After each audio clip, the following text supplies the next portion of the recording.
Hi, Matthias here from Windsor.ai, and today I'll show you how to connect Klaviyo to Looker Studio.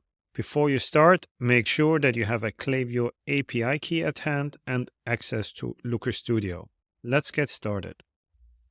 To begin with, you go into Looker Studio, and then you click on Klaviyo by Windsor.ai. Then you install that connector, click on authorize, and then you will be prompted here in the Klaviyo section to enter your API key. And the link where you can get your API key is over here. You click that, retrieve the API key, and add it in here. Then you click Finish, close the window, and then the account should show up here. Here is my account. Now I click Connect. Then I click Create Report in case I want to use the built-in report, which we provide. And now the Klaviyo data will load and you have your dashboard available.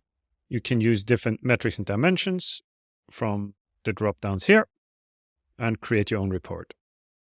Thanks very much for watching and enjoy working with our connectors.